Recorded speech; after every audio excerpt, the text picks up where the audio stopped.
জয় শ্রীরামকৃষ্ণ। নমস্কার, সুপ্রভাত।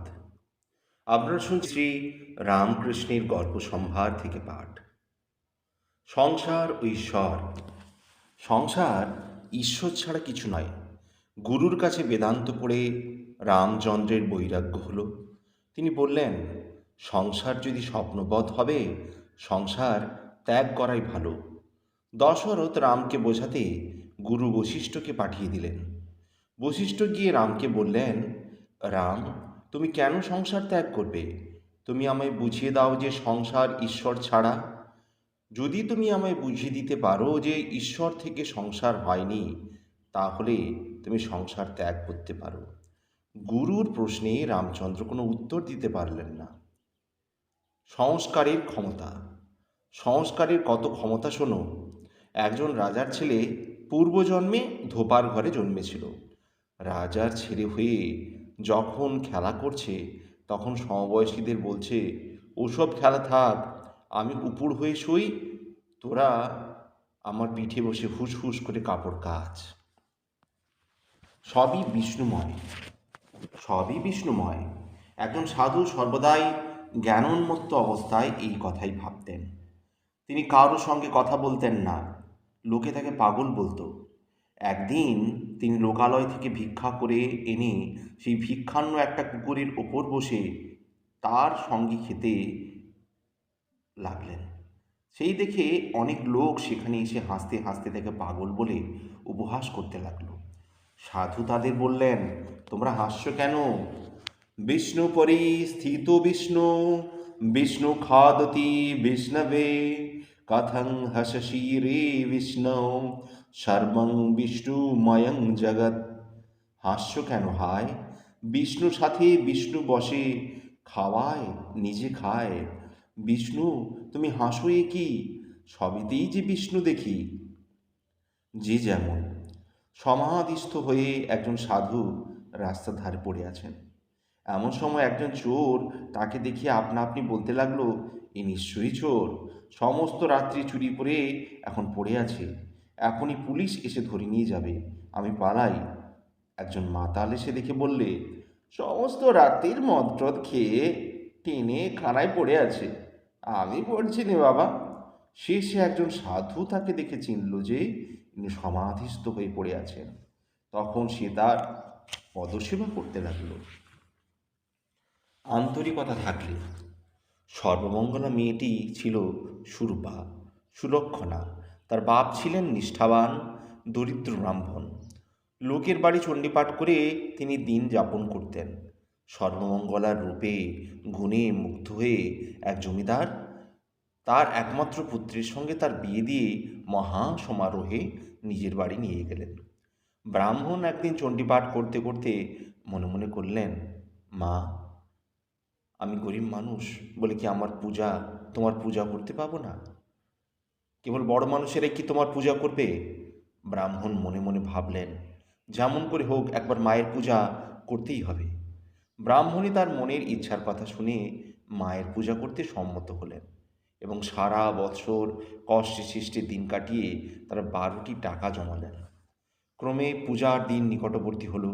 ব্রাহ্মণ একটি আধুনি নিয়ে কুমোর বাড়ি গিয়ে বললেন, বাবু, এই আধুনিটি নিয়ে যেমন হয় একখানি প্রতিমা করে দাও। কুমোর বললেন, ঠাকুর মশাই, আপনি কি পাগল হয়েছেন? দুর্গা পূজা করবেন? আপনার সে সামর্থ্য কোথায়?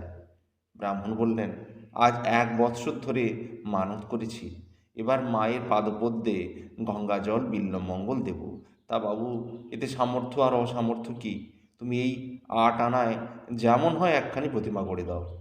কুমোর বললে, তা ভালো, আপনি আদুলিটি নিয়ে যান, আমি আপনাকে একখানি প্রতিমা করে দিব এখন। ব্রাহ্মণ বললেন, না বাবু, তা হবে না, ওই 8 আনায় তুমি আমায় একখানা প্রতিমা করে দাও। ব্রাহ্মণ কোনো মতেই আধুলিটা ফিরিয়ে নিলেন না। অগত্যা কুমোর আধুলিটি নিয়ে তাকে একখানি ভালো প্রতিমা করে দিল। ব্রাহ্মণী সর্বমঙ্গলাকে শ্বশুরবাড়ি থেকে আনবার কথা বললেন, কিন্তু ব্রাহ্মণ সে কথায় কান দিলেন না। ব্রাহ্মণ ভাবলেন, আমার তো সেরকম পুজো নয়, তো তার শ্বশুর বাড়িতে নেমন্তন্ন করি, আর বিশেষ করে তারা বড়লোক, নিজেদের বাড়িতে পূজা, এই সময় তারা তাকে পাঠাবেই বা কেন? পঞ্চমীর দিন ব্রাহ্মণ কুমোরের বাড়ি থেকে দুর্গা প্রতিমাখানি নিয়ে এলেন। এমন সময় ব্রাহ্মণী বললেন, সর্বনাশ হয়েছে, আমি ঠাকুরের কাজ করতে পারবো না বাবা, আমি অশুচি হয়েছি, এখন ঠাকুরের কাজ করে কে? এই কথা শুনে ব্রাহ্মণের মাথায় হাত দিয়ে বসে পড়লেন। দুর্গা পূজা বলে কথা, তার এত কাজ এখন কে সামাল দেয়? কি করবেন ব্রাহ্মণ কিছুতেই স্থির করতে পারছেন না। এমন সময় ব্রাহ্মণী বললেন, তুমি সর্বমঙ্গলাকে নিয়ে এসো। ব্রাহ্মণ অগত্যা তাই করতে বাধ্য করেন। কিন্তু সর্বমঙ্গলার শ্বশুর শাশুড়ি তাদের একমাত্র পুত্রবধূকে পাঠাতে চাইলেন না।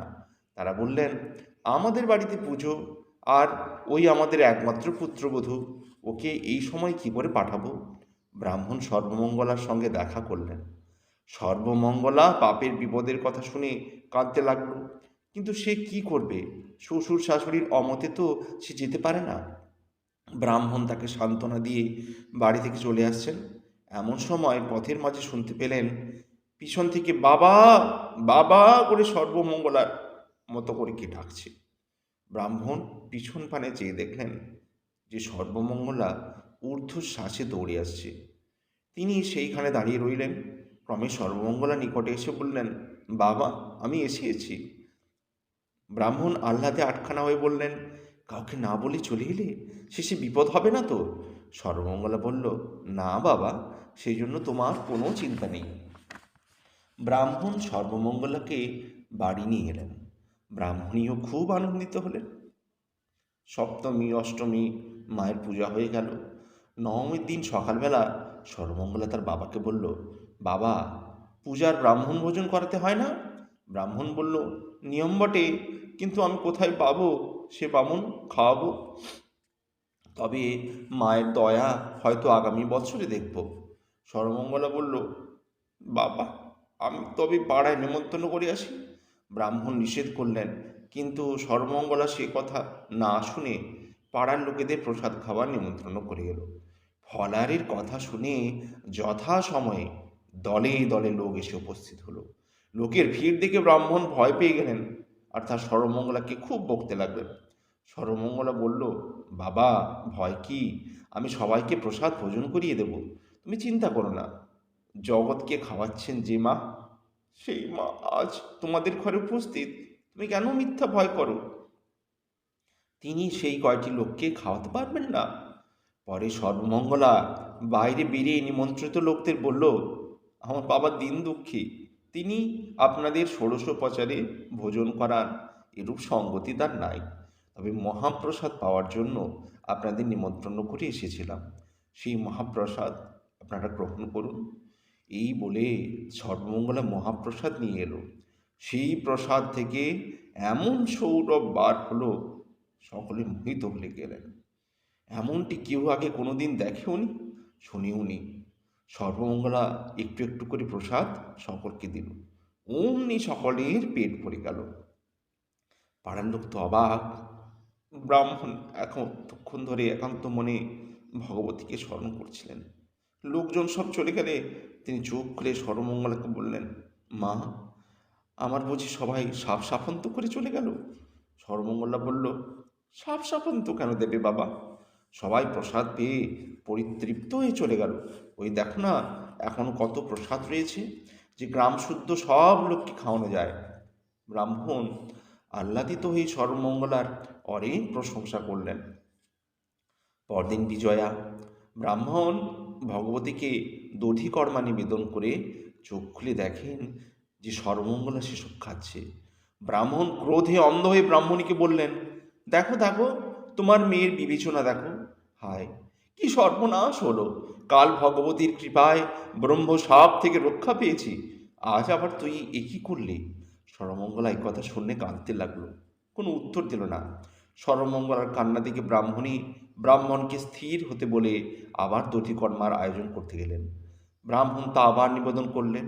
সর্বমঙ্গলা আবার তা উচ্ছিষ্ট করে দিল। ব্রাহ্মণ তা দেখে প্রচণ্ড ক্রোধে কাঁদতে লাগলেন এবং সর্বমঙ্গলাকে দূর হয়ে যেতে বললেন। সর্বমঙ্গলা তখন কাঁদতে কাঁদতে মায়ের কাছে গিয়ে বলল, বাবা, বাবা, আমায় দূর হয়ে যেতে বলছেন, তাই আমি যাচ্ছি। আমি আজ 3 দিন ধরে কিছু খাইনি, এক্ষুনি অনেক দূর যেতে হবে, আর অত্যন্ত ক্ষুধা পেয়েছিল বলে দধিকর্মা খেয়েছিলাম।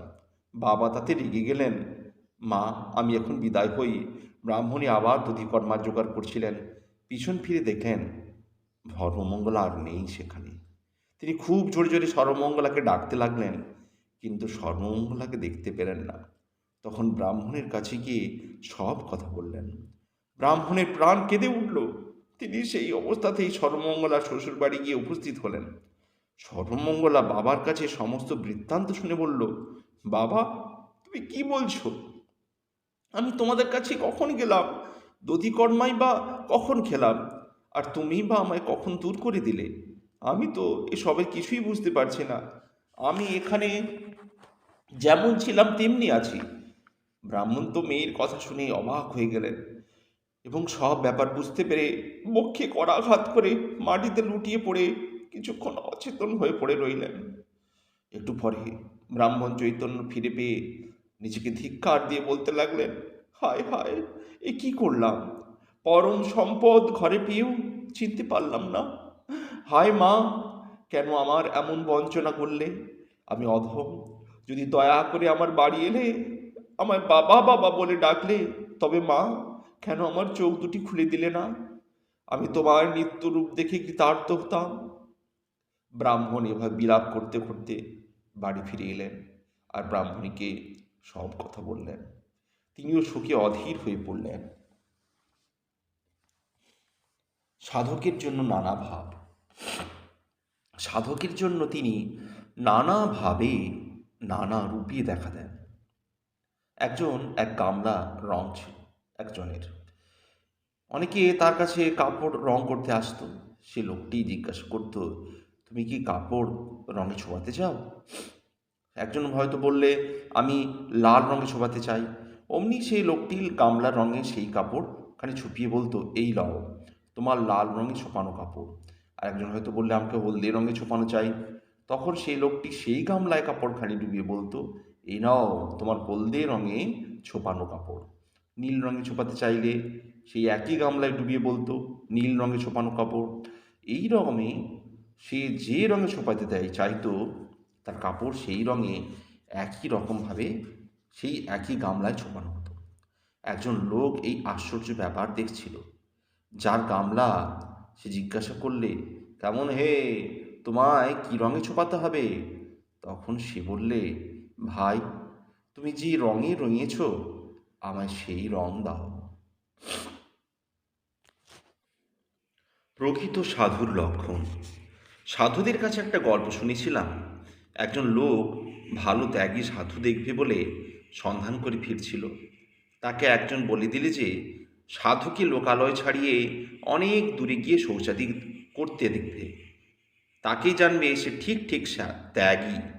এই কথাটি মনে রেখে লোকালয়ের বাইরে সন্ধান করতে করতে একদিন একজন সাধুকে অপর সকলের চেয়ে অনেক দূরে গিয়ে ওইসব কাজ সারতে দেখতে পেলে ও তার পিছনে গিয়ে সে কেমন লোক তাই জানতে চেষ্টা করল। এখন সে দেশের রাজার মেয়ে শুনেছিল যে ঠিক ঠিক যোগী পুরুষকে বিয়ে করতে পারলে সুপুত্র লাভ হয়। কারণ শাস্ত্রে আছে যোগী পুরুষদের ঔরসেই সাধু পুরুষরা জন্মগ্রহণ করেন। রাজার মেয়ে তাই সাধুরা যেখানে আড্ডা করছিল সেখানে মনের মতো পতি খুঁজতে এসে ওই সাধুটিকেই পছন্দ করে বাড়ি ফিরে গিয়ে তার বাপকে বলল, মা, ওই সাধুকেই বিবাহ করবে। রাজা মেয়েটিকে বড় ভালোবাসত। মেয়ে জেদ করে ধরে বসে রয়েছে। কাজী রাজা সেই সাধুর কাছে উপস্থিত। অর্ধেক রাজত্ব দিব বলে তাকে অনেক বুঝালে যাতে সাধু রাজকন্যাকে বিবাহ করে। কিন্তু সাধু রাজার সেসব কথা কিছুতেই ভুলল না। কাকে কিছু না বলে রাতারাতি সেই স্থান থেকে ছেড়ে পালিয়ে গেল। আগে যার কথা বলেছি সেই লোকটা সাধুর ওই রূপ অদ্ভুত ত্যাগ দেখে বুঝলে যে বাস্তবে কি সে একজন ব্রহ্মজ্ঞ পুরুষের দর্শন পেয়েছে। তো ও তার শরণাপন্ন হয়ে তার উপদেশ পেয়ে তার কৃপায় ঈশ্বর ভক্তি লাভ করে কৃতার্থ হল। সিদ্ধাইয়ের ফল। সিদ্ধাই থাকা এক মহাগণ্ডগোল। ন্যাংটা আমায় শিখালে একজন সিদ্ধ সমুদ্রের ধারে বসে আছে। এমন সময় একটা ঝড় এলো। ঝড়ে তার কষ্ট হলো এবং সে বলল, ঝড় থেমে যাক। তার বাক্য মিথ্যা হবার নয়। একখানি জাহাজ পাল ভরে যাচ্ছিল। ঝড় হঠাৎ থামায় সেই জাহাজ টুপ করে ডুবে গেল। এক জাহাজ লোক সেই সঙ্গে ডুবে গেল। এখন এতগুলি লোক যাওয়াতে যে পাপ হলো সব ওর হলো। সেই পাপে গেল, আবার নরক হলো। সংসার মায়াময়। স্বপ্নও যত সত্য, জাগরণও সেরূপ সত্য। একটা গল্প বলি শোনো। এক দেশে একটি চাষা থাকে, ভারী জ্ঞানী। চাষবাস করে, পরিবার আছে। একটি ছেলে অনেক দিন পরে হয়েছে। ছেলেটার ওপর বাপ মা দুজনেরই ভালোবাসা, কেননা সবে ধন নীলমণি। চাষাটি ধার্মিক, গায়ের সব লোকেই তাকে ভালোবাসে। একদিন মাঠে কাজ করছে, এমন সময় একজন এসে খবর দিলে হারুর কলেরা হয়েছে। চাষাটি বাড়ি গিয়ে অনেক চিকিৎসা করলে, কিন্তু ছেলেটি মারা গেল। বাড়ির সকলে শোকে কাতর হলো, কিন্তু চাষাটির যেন কিছুই হয় নাই। উল্টে সকলকে বোঝায় যে শোক করে আর কি হবে, আবার চাষ করতে লাগলো। বাড়ি ফিরে এসে দেখে পরিবার আরও কাঁদছে। পরিবার বললে, তুমি নিষ্ঠুর, ছেলেটার জন্য একবারও কাঁদলে না? চাষা তখন স্থির হয়ে বলছে, কেন কাঁদছি না বলবো? আমি কাল একটা ভারী স্বপ্ন দেখেছি। দেখলাম যে রাজা হয়েছি, 8 ছেলের বাপ হয়েছি, খুব সুখে আছি। তারপর ঘুম ভেঙে গেল। তখন মহা ভাবনায় পড়েছি, আমার এই 8 ছেলের জন্য শোক করব, না তোমার ওই এক ছেলে হারুর জন্য শোক করব। অজ্ঞানে ভেদ জ্ঞান।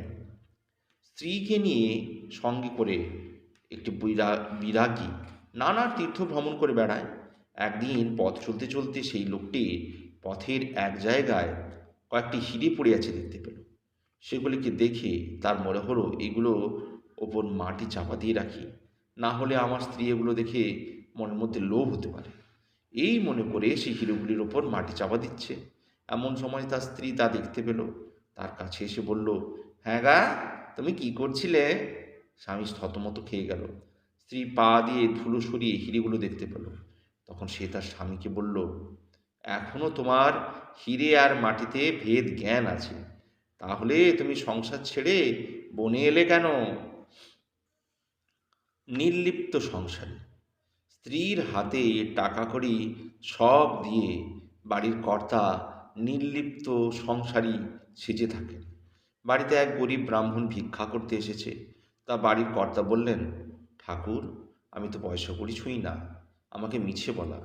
ব্রাহ্মণ নাছোড় বান্দা অনেক কাকুতি মিনতি করে কর্তাকে ধরলেন। বাবুটি মনে মনে ভাবলেন, একটি টাকা না দিলে ছাড়বে না। আর প্রকাশ্যে বললেন, আচ্ছা, আপনি কাল এসো, যা হয় হবে। পরে বাবুর বাড়ির ভিতর গিয়ে স্ত্রীকে বললেন, দেখো, একটি গরিব ব্রাহ্মণ ভারী বিপদে পড়েছে, তাকে একটি টাকা দিতে হবে। স্ত্রী টাকার কথা শুনে জ্বলে গিয়ে বললেন, ও, কি দাতাই হয়েছেন, টাকা এমনি শাক পাতা কিনা দিলেই হলো।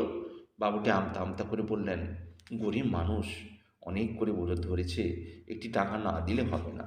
স্ত্রী বললেন, তা হবে না, আমি টাকা দিতে পারবো না। বাবুটি শেষে অনেক পিড়াপিড়ি করতে স্ত্রী বলল, তবে ওই একটা দুয়ানি আছে, নিয়ে যাও। বাবু নির্লিপ্তি সংসারী, অগত্যা স্ত্রী যা হাতে তুলে দিলেন, ব্রাহ্মণকে তাই এনে দিলেন। প্রকৃত বৈরাগ্য। স্ত্রী স্বামীকে বললে, আমার দাদা সন্ন্যাসী হবে, আজ কদিন ধরে তার কিছু জোগাড় করছে। স্বামী বললে, দূর খেপি, যে যে কখনো সন্ন্যাসী সে কখনো সন্ন্যাসী হতে পারবে না। জোগাড় টোগাড় করে কি সন্ন্যাসী হওয়া যায়?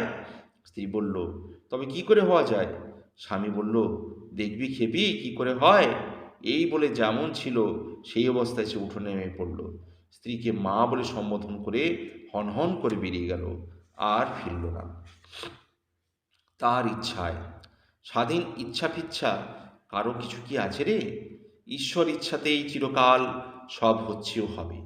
মানুষ এই কথা শেষকালে বুঝতে পারে। তবে কি জানিস, গরুটা লম্বায় বেঁধে রেখেছে।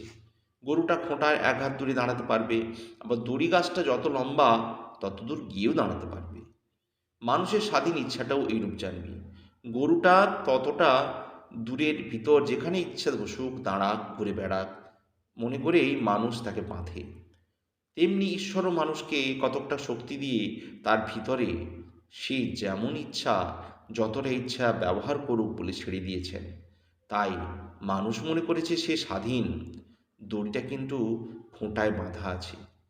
তবে কি জানিস, তার কাছে কাতর হয়ে প্রার্থনা করলে তিনি নেড়ে বাঁধতে পারেন, দড়ি গাছটা আরও লম্বা করে দিতে পারেন, চাই কি গলার বাঁধন একবার খুলেও দিতে পারেন। সকলেই মহামায়ার অধীনে। হিরণ্যাক্ষকে বধ করবার জন্য বিষ্ণু বরাহ অবতার হলেন। তাকে বধ করে বরাহ অবতার ছানাপোনা নিয়ে সুখেই আছেন, আত্মবিস্মৃত হয়ে তাদের মাই দিচ্ছেন।